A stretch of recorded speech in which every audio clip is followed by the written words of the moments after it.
Sosteniendo la pared, la de la palabra, la de la canción. Sosteniendo la pared, la de la verdad, la del corazón. Auspician este programa Cooperativa de Trabajadores ABCCOP, Viejo Barrio, Restaurante y Bar y Clínica de Endoscopía Digestiva del Dr. Walter Zimmer. No la bella mentira de la falsa función. 1, 2, vale 4. Ahí vamos. Truco, retruco y quiero por esta flor, yo me muero. Yo sé jugarme una apuesta con el destino, perderla y darle de vuelta junto a una copa de vino.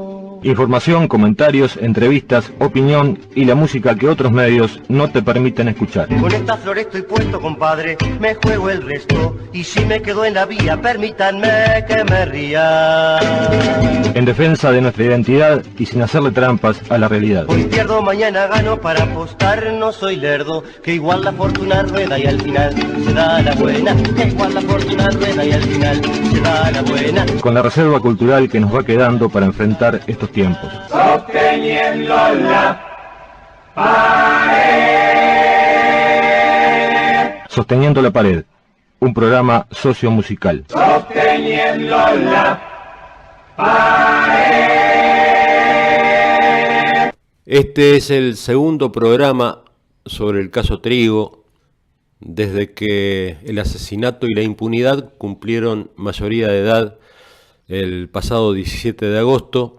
18 años de perpetrado este crimen todavía impune y que parece haber quedado varado en el tiempo y que parece que hoy nadie está haciendo nada por aclararlo y que parece que la investigación cesó y ya nadie más es citado y ya nada más se investiga y los culpables continúan despreocupados, estén donde estén.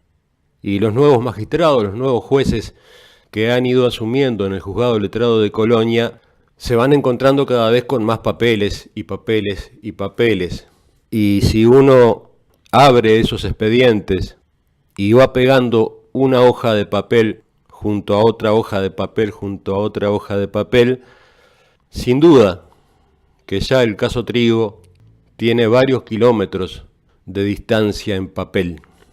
Y capaz que también por eso hoy, cada día más que pasa, resulta más difícil meterle el diente, porque es como que hay que empezar a revivir la historia desde el punto inicial, y quien no ha estado atento a cada faceta de esta presunta investigación, obviamente se pierde, porque son cientos de nombres los que se manejan en ese expediente. Y capaz que por eso, pensando uno bien, queriendo pensar bien, capaz que por eso es que esta investigación hoy no se está continuando, porque no hay juez al que le quepa tanto dato para desglosar, para calificar y para agrupar en un medio común, pero capaz que ahí estaría buena parte de la obra que quizá no se ha hecho bien desde un comienzo y que tiene que ver por agrupar este caso en intereses comunes. Quiero decir, no es que alguien mata y mató y se acabó porque un día se levantó con ganas de matar. Al haber una trama hay que identificar qué es lo que puede unir a cada uno de los protagonistas de esa trama. Y en este caso, sin ningún lugar a dudas, porque así está manifestado en la mayoría de las declaraciones y en buena parte de los participantes en este hecho delictivo, el hilo conductor de este caso, de este crimen, es la droga. La droga que en Colonia entra como en cualquier lugar de frontera, aunque cuando se habla de ella generalmente se lo hace desde la frontera seca del norte, pero también en Colonia, que no es frontera seca, la droga sigue entrando en un país vía de acceso hacia otros mercados, un país de paso, le dirían, pero también un país consumidor. Y el primer gran dato de esto, de los grandes narcos al menos, lo tuvimos en 1989, hace 27 años, cuando el argentino Raúl Vivas fue detenido en Punta del Este, acusado de lavar dinero del narcotráfico a través del Cambio Italia. Eso fue en Punta del Este, quedaba lejos. En el 90, hace 26 años, el narcotraficante Omar Clavijo era considerado el rey de la cocaína en Punta del Este, desplazando al anterior. 4 años más acá, en el 94, hace 22 años, un informe de la DEA señaló a Uruguay como un importante centro de lavado de dinero del narcotráfico. Y sigue la historia, que con estos antecedentes pesados comenzó de tal magnitud en 1989, y lejos, en Punta del Este. Pero resulta que hace 16 años ya el departamento de Colonia estaba punteando en el mundo de la droga, cuando, según el periodista Antonio Ladra, en su libro Narcos en el Uruguay, uno de los máximos narcotraficantes afincados en Uruguay vivía en Carmelo y se llamaba Maurilio Martínez, que a poco tiempo fue asesinado en el bar Peluca. Al salir del bar Peluca de Carmelo, donde yo estuve 2 días después, y desde la hinchada de Wanderers hasta la comisión de la escuela, hasta vecinos de todo pelo y color, lloraban la muerte del Lilo Martínez, porque él se ocupaba de limpiar su lugar y de meter guita para la escuela, para el Club Wanderers. Así podía trabajar tranquilo. Pero también trabajaba tranquilo porque lo ayudaba la policía. Esa misma policía que fue denunciada por las madres de la plaza, las madres de consumidores de pasta base de Montevideo, en épocas en que yo entrevisté a Rocío Villamil, una de las integrantes de las Madres de la Plaza, que habían presentado en la Jefatura de Policía de Montevideo una denuncia con ubicación exacta de 70 bocas de venta de pasta base que eran custodiadas, protegidas por patrulleros policiales. Y de esto hace menos de 10 años, y esas denuncias se fondearon, nunca nadie las investigó. Y en el caso del Lilo Martínez, el diario La República publicaba el 10 de abril de 2002 que este importante narcotraficante, según dijo la justicia, asesinado por Alejandro Piris Brun, también procesado por coautoría del crimen de Andrés Trigo, contaba con varios policías, comillas para La República, contratados para salir a cobrar deudas de algunos remolones que intentaban olvidar el vencimiento de algunos préstamos generosos que el Lilo les había extendido. Y alguna vez, conversando con otra gente, con otros periodistas y gente que conoce de este submundo, me decían, el gran karma de Colonia es que Colonia tiene por lo menos 3 puertos. Ya no hablamos de la frontera seca del norte. Colonia tiene por lo menos 3 puertos donde la droga entra y sigue entrando.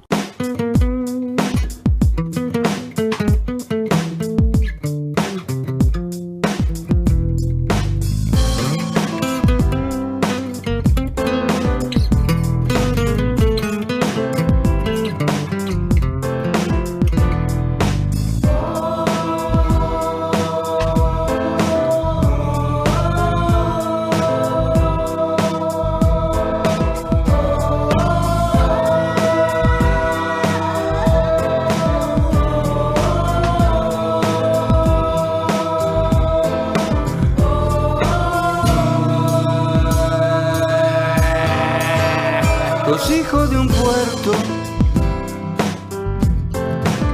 se ven en la forma de prender tu cigarrillo, en la forma de arreglarte calzoncillo y escupir de contén. Sos hijo de un puerto, lo sé, por tu fina afición a lo extranjero, por lo solitario, por lo compañero, tan saludable, tan fanopeno,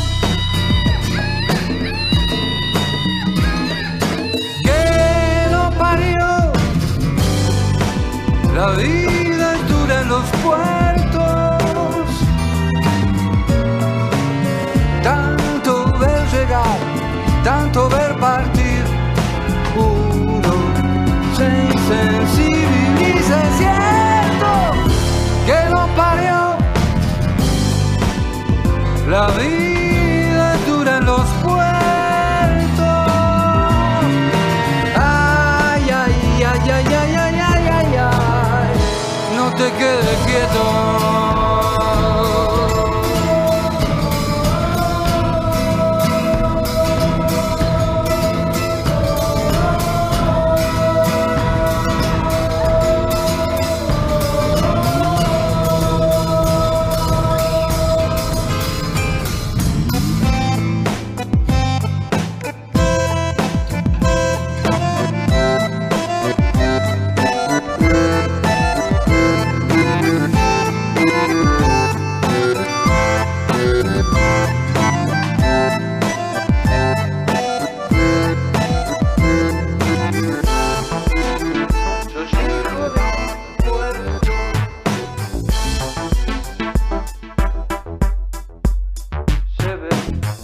La vida es dura en los puertos.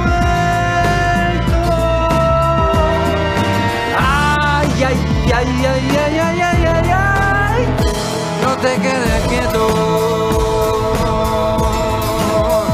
Los hijos de un puerto.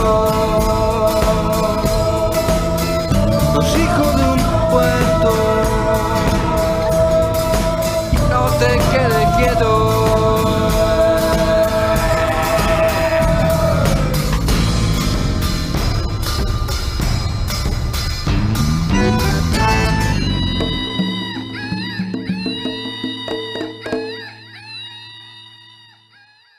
Y por el puerto de Colonia también pasa mucha droga, al igual que por el resto de las fronteras secas o portuarias, algo que debería ser, más allá incluso del caso Trigo, investigado de oficio por algún juez alguna vez, cosa que no ocurre, pero los mismos policías más o menos honestos afirman que la misma policía encubre el tráfico de droga por el puerto de Colonia.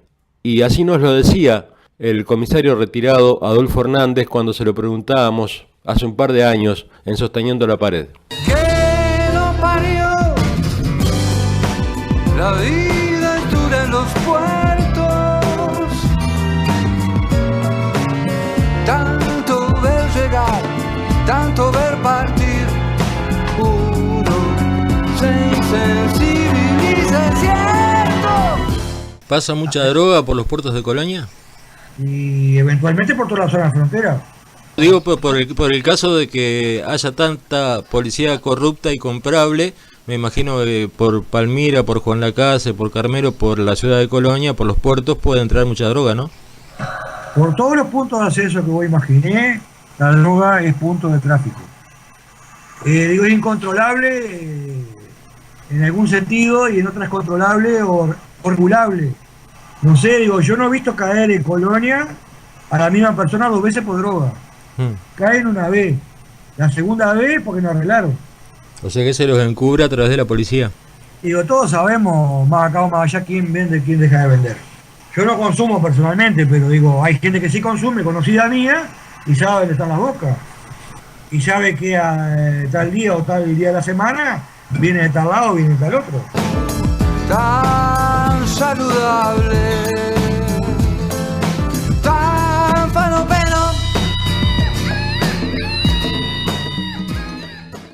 Pero ¿cómo pasa la droga? Hace pocos meses viajaba yo a la Argentina y me pararon en la aduana bonaerense, me hicieron abrir todo, me revisaron todo. No, le digo, mirá que si yo voy a traer droga no la traigo por acá, la traigo de otra manera. No, si por acá también sabemos que entra y sale droga, me dijo el funcionario de aduana argentino. Entonces, ¿cómo pasa la droga sin ser revisada?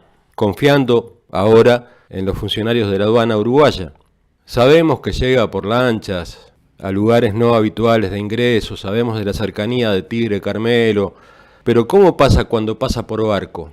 Y una de las formas en que uno evita ser revisado es, por ejemplo, si uno trabaja en una compañía naviera. Ahí no se lo revisa al funcionario cuando sale ni cuando entra, está trabajando. Y si a ese funcionario o a esos funcionarios se les ocurre traer droga desde Buenos Aires a Colonia, de parte de algún delincuente coloniense conocido que tiene residencia más o menos habitual en Buenos Aires y se la manda para que la reparta algún conocido nombre portuario. Este es el testimonio de una mujer con la que hablamos, que el sábado pasado también la irradiábamos cuando estuvo con Mario Hernández en un viaje de buquebús de Buenos Aires a Colonia, pero que ahora nos cuenta brevemente algún datito de una información que ella dice recibió de primera mano, por la cual 2 funcionarios de la máxima empresa naviera del Uruguay, y de esto hace 2 años, pero nadie lo descubrió, no sé si seguirán, le traían droga desde el barrio Congreso de Buenos Aires a un importante personaje público que cumple sus funciones en el puerto. Vamos a eliminar los nombres que los da, porque si la justicia no tiene forma de comprobar la veracidad de estos dichos, nosotros mucho menos de denunciarlos con nombre y apellido. saludable. Tan fenómeno. Sé que venían de acá de Colonia a buscar merca allá. Más trabajan, tienen un empleado en Mucubú que le mandaba la merca por Mucubú para acá, para Colonia. No sé quién es.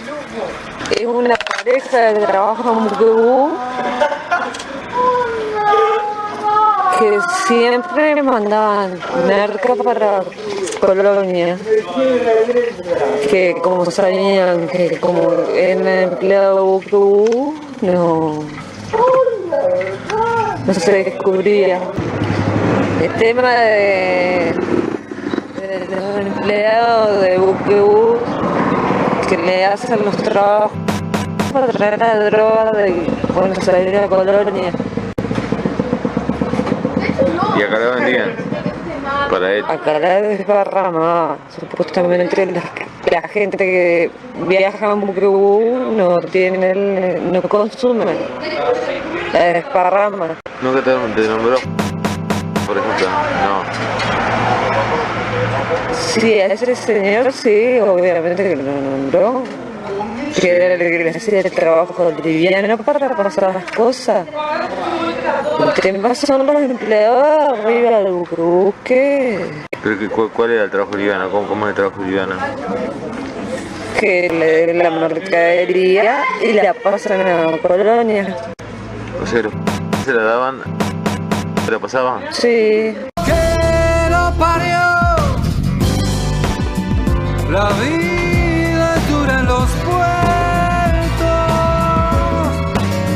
Tanto ver llegar, es que tanto ver partir. Uno se sensibiliza, es cierto que lo parió. La vida es dura en los puertos. Ay, ay, ay, ay, ay, ay, ay, ay, ay. No te quedes quieto. Los hijos de un puerto. Los hijos de un puerto. No te quedes quieto.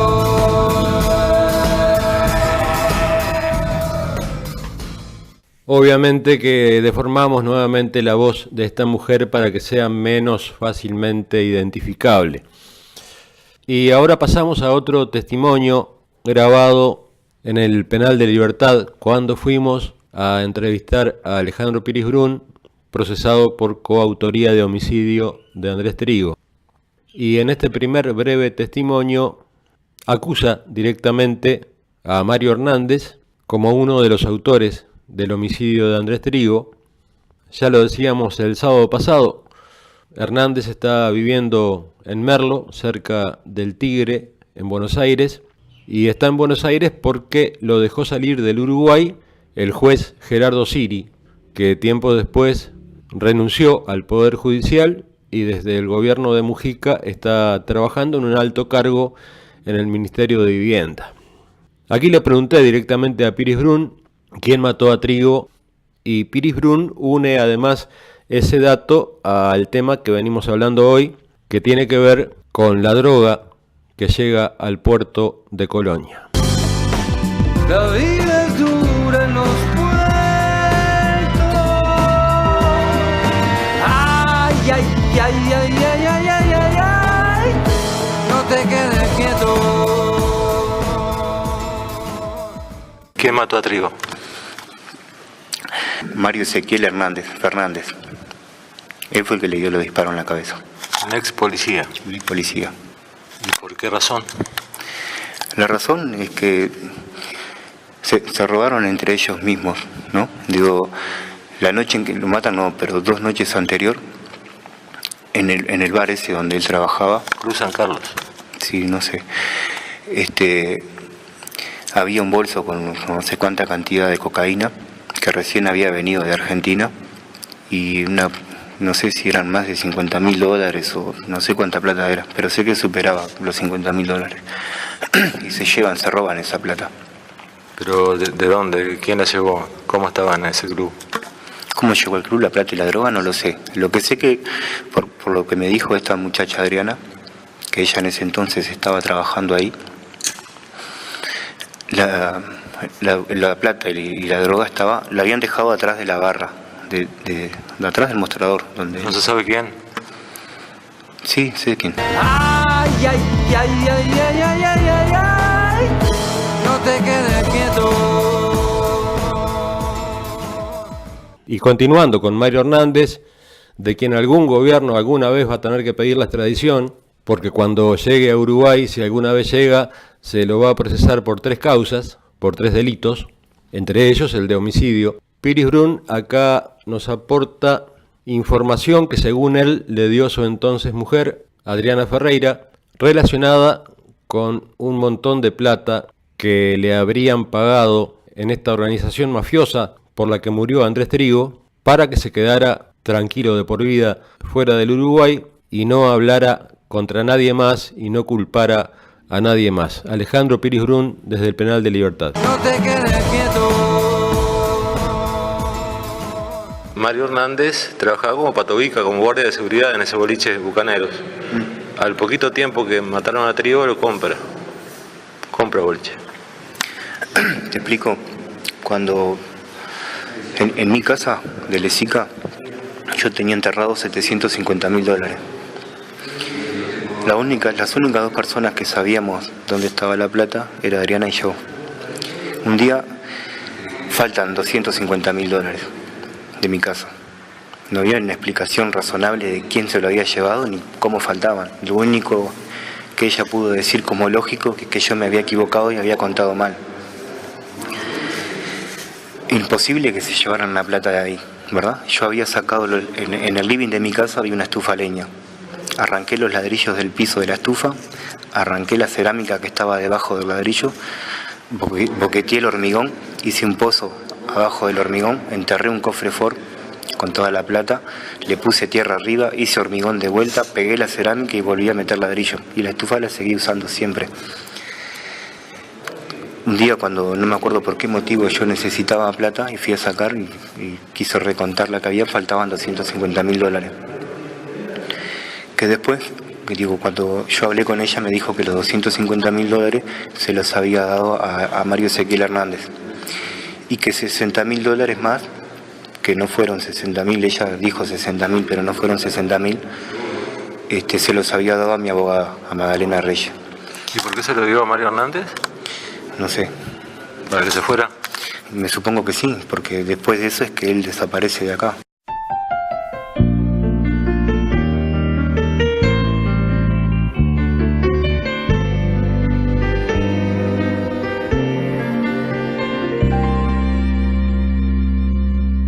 Recuperar de nuevo los nombres de las cosas, llamarle pan al pan, vino llamarle al vino, al sobaco, sobaco, miserable al destino, y al que mata llamarle de una vez asesino.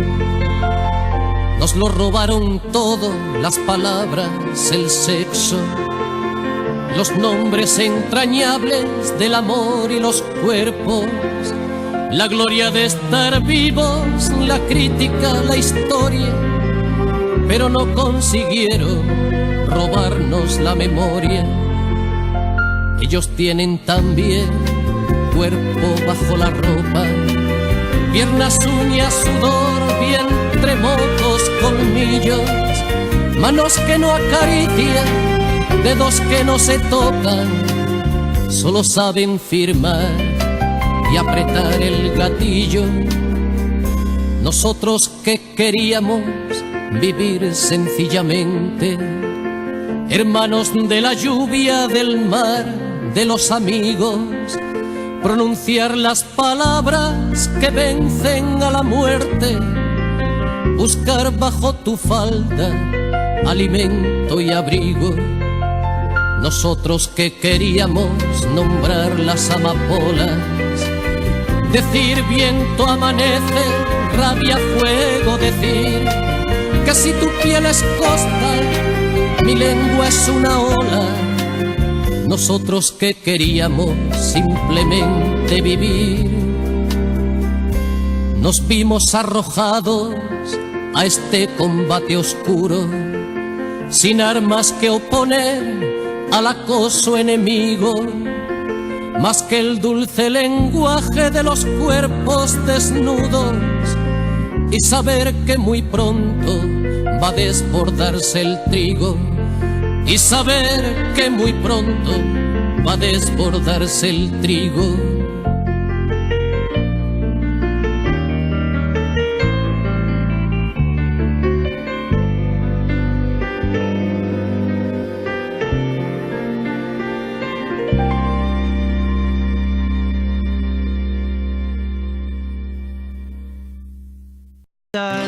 Porque están en algún sitio.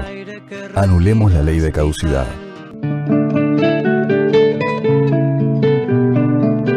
Imprenta Lucared, impresión de calidad inigualable y todo lo que usted necesita en impresos. Rivera 141, teléfono 452-253-14, correo electrónico lucared@dinet.com.uy, Colonia. Paladar Viandas de Inés Zurbrich, directo a su mesa, Soriano 541, Paladar Viandas, pedidos al teléfono 452-222-90, Colonia. Buen Suspiro, artesanías gastronómicas, dulces, quesos, vinos, en la calle más emblemática del barrio sur de Colonia, con una propuesta gastronómica artesanal en base a los mejores productos del departamento. Los esperamos todos los días, desde las 11 de la mañana hasta la medianoche en calle de los Suspiros 90, barrio sur de Colonia. Teléfonos 4522-6160 y 099-709-098. Buen Suspiro, artesanías gastronómicas. LF Consultorio Estético, Colonia y sucursal Rosario. Encontrarás los últimos tratamientos sobre tu piel, tanto facial como corporal. Incorporamos aparatología europea y de luz pulsada láser. Consultas al celular 099 49 45 37 o teléfono 4552 0890. A mano de la cosmetóloga médica Lucía Fanetti y Ana Lucía Premasi. LF Consultorio Estético, Colonia y Rosario. Cooperativa de Trabajadores ABCCOP, 100% gestión obrera, una empresa recuperada y autogestionada por sus trabajadores, en defensa del bolsillo de los usuarios y cumpliendo con nuestros horarios. ABCCOP, 100% gestión obrera, teléfono 452-289-76, Colonia. Importón, la parrillada de Colonia. Desde 1984, atendida por la familia Martínez Sandoval. José Ale y Juan Carlos Izquierdo, negocios inmobiliarios y rurales, administración de alquileres y venta de propiedades, Telefax 452-298-38, celular 098-500-906, www.jcpropiedades.com.uy. Alberto Méndez 105, Colonia del Sacramento. Ahorrá el IVA. Este es el momento justo para realizar un cambio de aceite a tu vehículo. Ahorrá el IVA. Temporada de cambio de aceite en ANCAP de la Rotonda. Válido para clientes que compren aceites de motor o especialidades automotrices de las marcas Texaco o ANCAP. Aprovecha esta excelente promoción en ANCAP de la Rotonda. Viejo barrio, ¿qué te pasa? Viejo Barrio, restaurante y bar.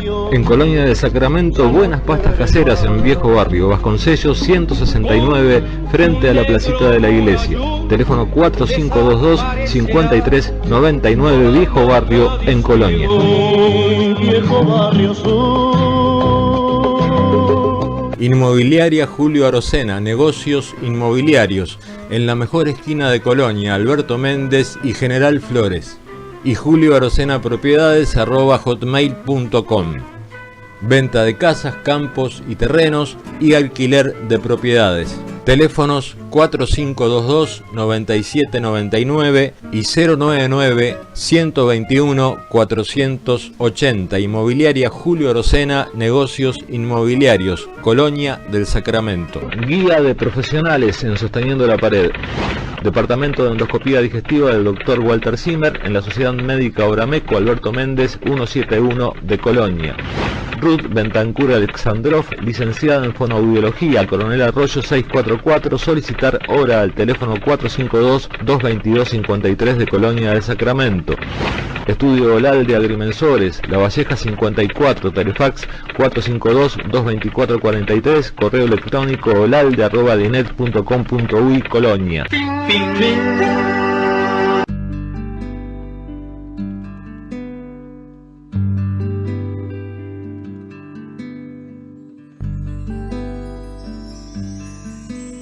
En medio de la noche aquel invierno, cuando otro lunes planeaba su rutina, y el agosto era una orilla clandestina, y el campo suburbano un hervidero, amagó a posarse el sol en su sonrisa, a envolver con sus alas tanto fuego, de adolescencia y juventud de trueno, pero era un sol de hielo, una caricia, helada y prepotente, un sol de hierro. Era un joven nada más en sus comienzos, al principio del amor y las heridas, cuando todo por delante se adivina, y detrás son muy poquitos los recuerdos, uno de aquellos hombres de tan nuestro, con nombre propio de sueño y de camisa, a la vuelta del trabajo de sustento, soportando 2 disparos con su cuerpo, 2 balazos a partir, 2 asesinas, advertencia consumada sin regreso. Trigo en el pueblo entero fue sembrado, el trigo de Andrés, el trigo de Andrés, trigo acribillado, el trigo de un reclamo que camina en una marcha que ya tiene tantos años y 18 tuvo, hermano menor. Trigos nos han sido arrebatados, trigos nos han sido silenciados, en Colonia es consigna que camina, sigue el rastro posible, enfrenta al horror, va rearmando una historia que de a pedazos exige la justicia de la razón.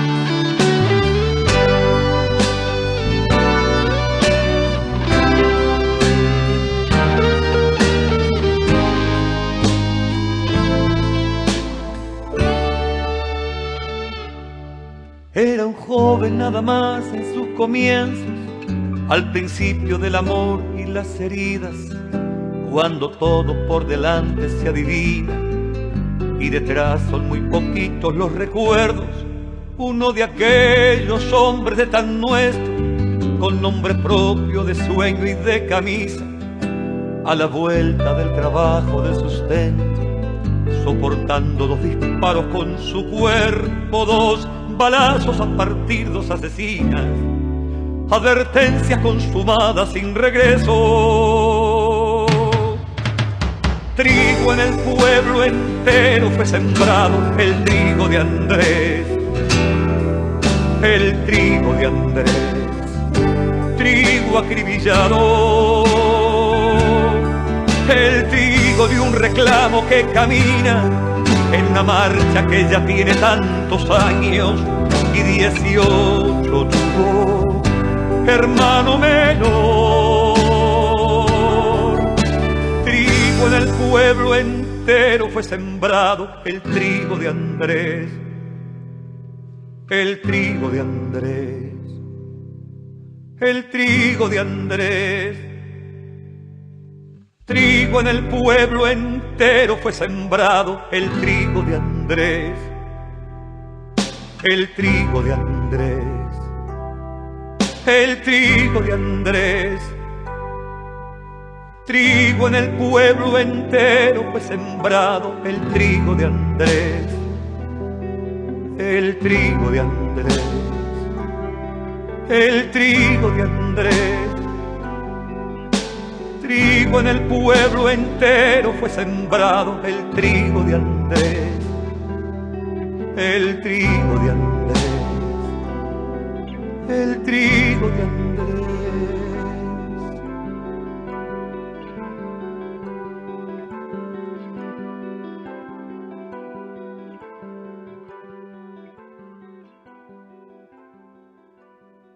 Estamos hablando con Walter Trigo ahora. ¿Cómo estás, Walter? Hola, Freddy, ¿cómo estás? ¿Bien? Bien, repasando algunos datos que en tiempos anteriores habíamos omitido los nombres, sobre todo porque se estaba investigando, pero ahora no se está investigando nada, ¿no? Bueno, el que estoy investigando en realidad soy yo, porque equipo investigador no hay. Yo le he pasado en estos últimos tiempos, hablo de hace un año a esta parte, datos muy importantes al juez, para mí fundamentales, pero no sé que se haya hecho nada.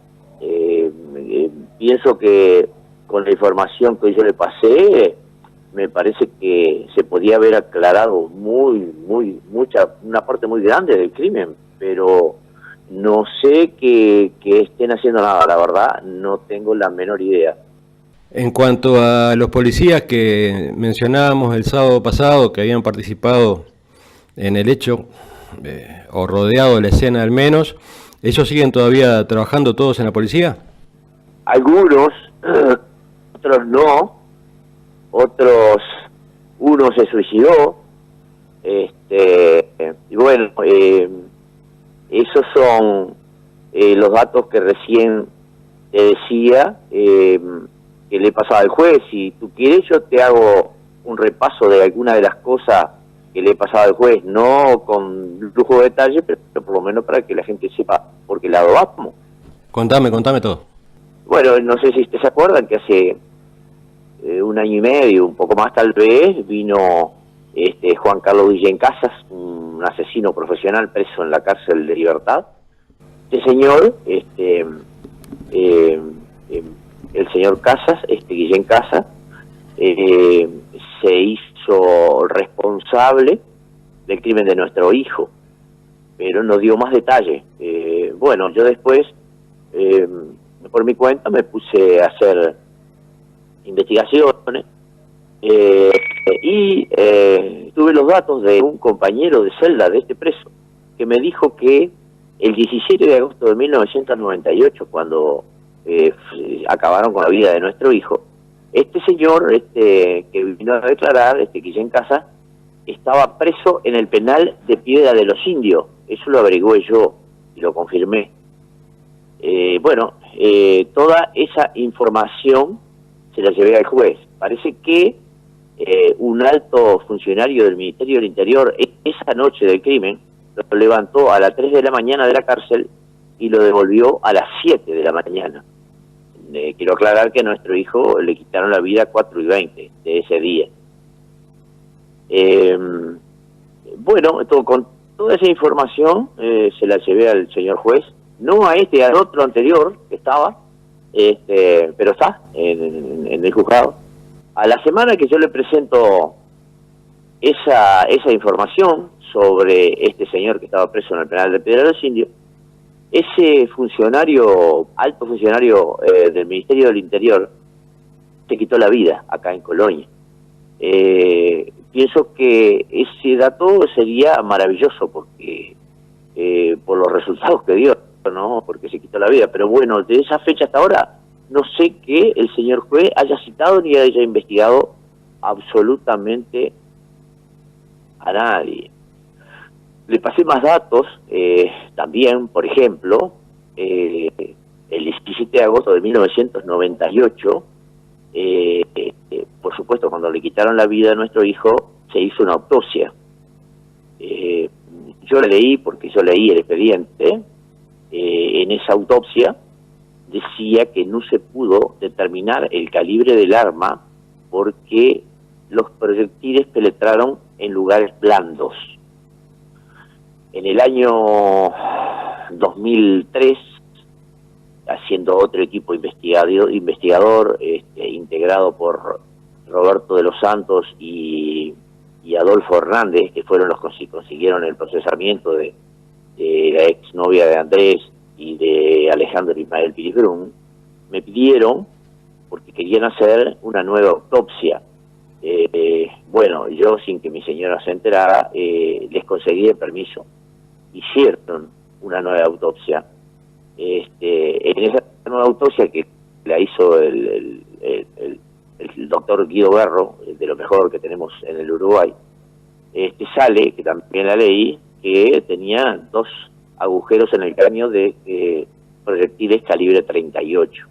O sea, el primer forense no dijo la verdad.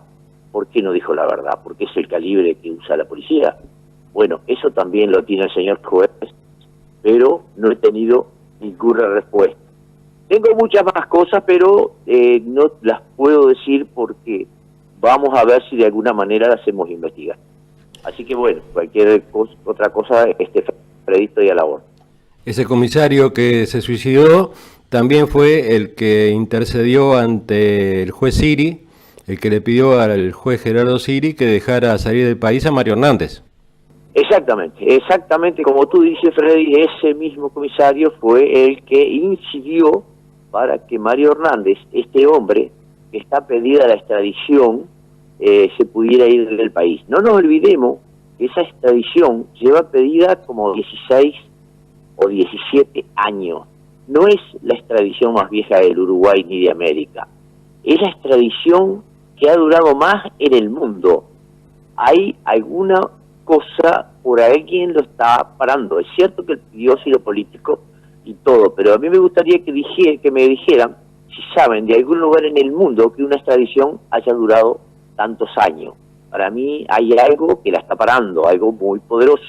En contra de eso estamos luchando. Pero una extradición marcha si se pide. ¿Se pidió de Uruguay alguna vez la extradición ahora en los últimos tiempos? Sí. Siempre se pide, pero por una cosa o por otra está trancada en la Argentina. Pienso que ese hombre es fundamental para aclarar el crimen de nuestro hijo. También quiero recordarle a la gente sobre qué ronda toda la información del crimen de nuestro hijo Andrés Trigo. Tú recién me nombrabas a este sujeto que está en la Argentina y que se ha pedido la extradición, un ex policía. Y no nos olvidemos cuando vino el equipo de homicidios de Montevideo en aquellos años, cuando ocurrió lo de Andrés, que en 2 oportunidades llevaron ante el juez, según ellos con el crimen aclarado, a la ex novia de Andrés, a este ex policía que está en la Argentina y a 2 policías en actividad.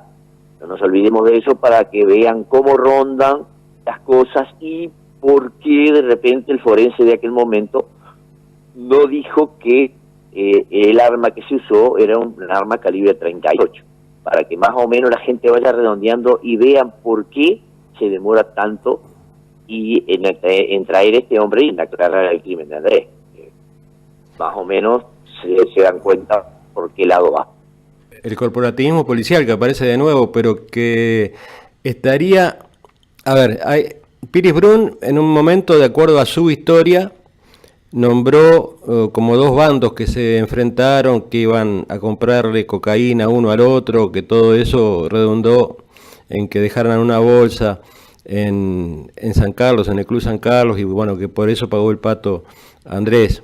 Pero ¿esos policías integrarían también alguna mafia de narcotráfico?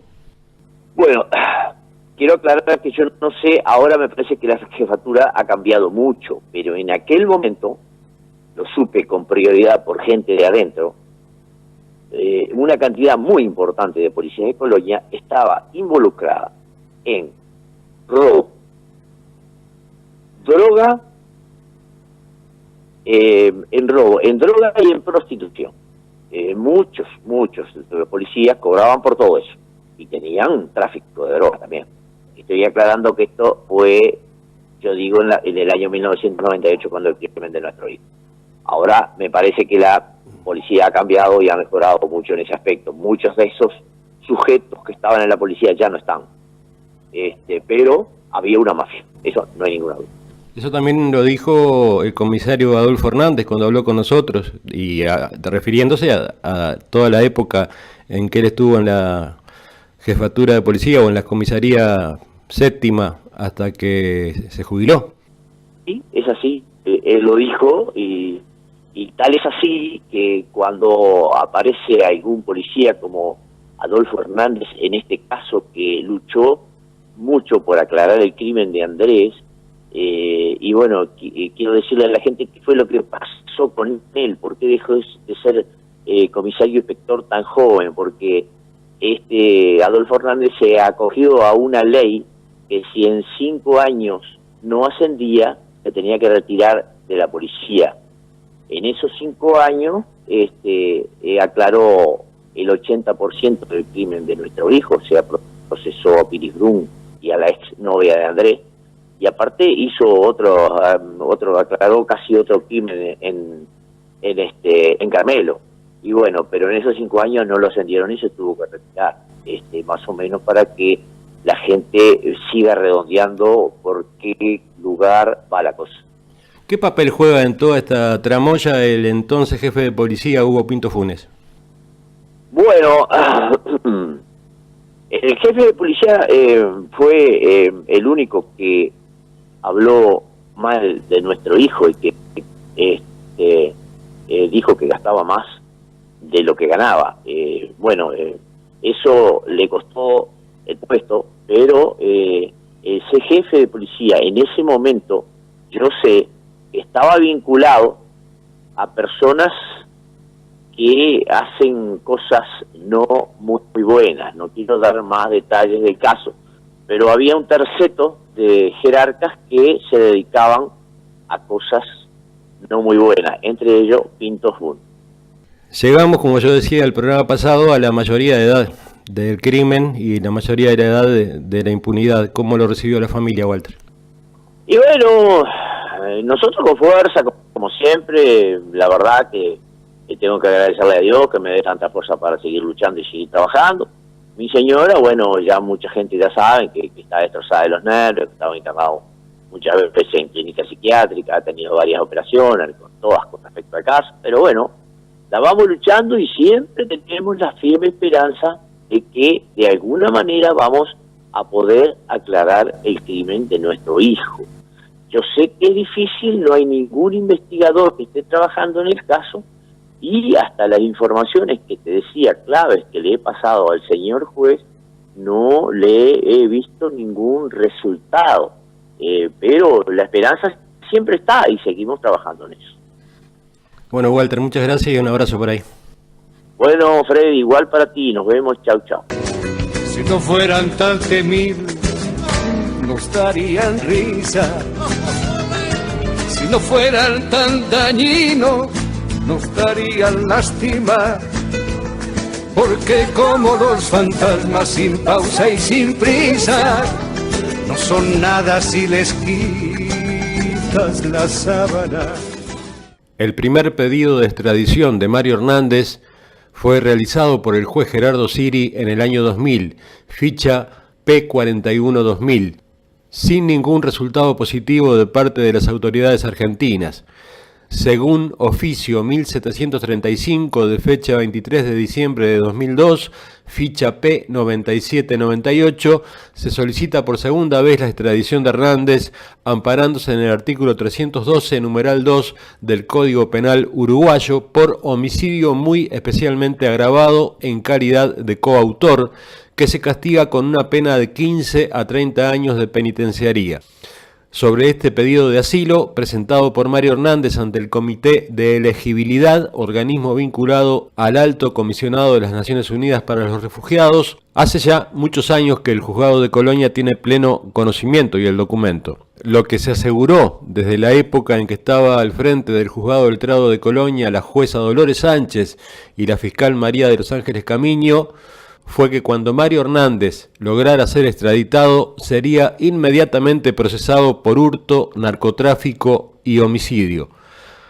Hasta el día de hoy, hace más de 16 años que Mario Hernández uno de los asesinos de Andrés Trigo, está viviendo en el pueblo Victoria, partido de Merlo, a pocos kilómetros del Tigre, en la provincia de Buenos Aires.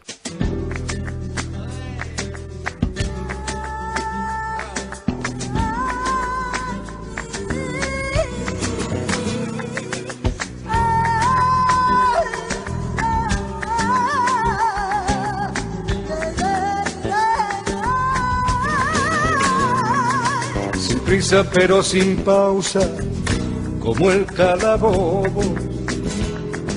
Desde la más tierna infancia preparan el cebo. Si no te comes la sopa te llevará el coco. Los tocamientos impuros te dejarán ciego y te acosan de por vida, asusando el miedo, pescando en el río turbio del pecado y la virtud, vendiendo gato por liebre a costa de un credo que fabrica platos rotos que acabas pagando tú. Son la salsa de la farsa, el meollo del mal rollo, la mecha de la sospecha, la llama de la gindama, son el alma de la alarma, del recebo y del canguero, los chulapos del gazapo, los macarras de la moral, anunciando apocalipsis, van de salvadores, y si les dejas te pierden infaliblemente, manipulan nuestros sueños y nuestros temores, sabedores de que el miedo nunca es inocente. Hay que seguirles a ciegas y serles devotos, creerles a pies juntillas y darles la razón, que el que no se quede quieto no sale en la foto. Quien se sale del rebaño, destierro y excomunión, son la salsa de la farsa, el meollo del mal rollo, la mecha de la sospecha, la llama de la gindama, son el alma de la alarma, del recebo y del canguero, los chulapos del gazapo, los macarras de la moral.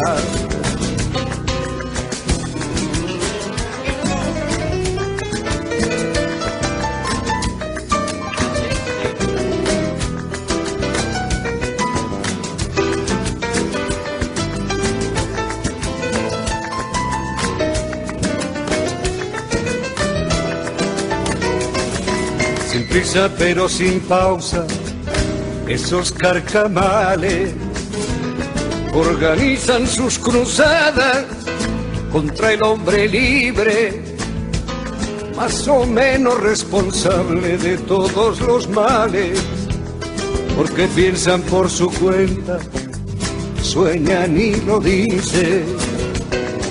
Si no fueran tan temibles, nos darían risa. Si no fueran tan dañinos, nos darían lástima, porque como los fantasmas sin pausa y sin prisa, no son nada si les quitas la sábana, son la salsa de la farsa, el meollo del mal rollo, la mecha de la sospecha, la llama de la gindama, son el alma de la alarma, del recelo y del canguero, los chulapos del gazapo, los macarras de la moral, los macarras de la moral, los macarras de la moral.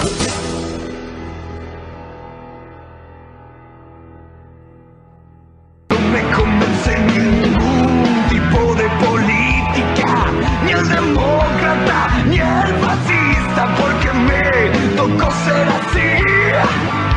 siquiera anarquista. Llegamos al final de otro programa y es nuestro deseo que hayamos servido para algo. Usted elige, es lo que hay. Hoy pierdo, mañana gano, para apostar no soy lerdo. Que igual la fortuna rueda y al final se da la buena. Que igual la fortuna rueda y al final se da la buena. Que igual la fortuna rueda y al final se da la buena. Los esperamos todos los sábados de 20 a 21 por Claridad FM para seguir contándonos de nosotros mismos y para hacerle el aguante a estos tiempos. Sosteniendo la pared.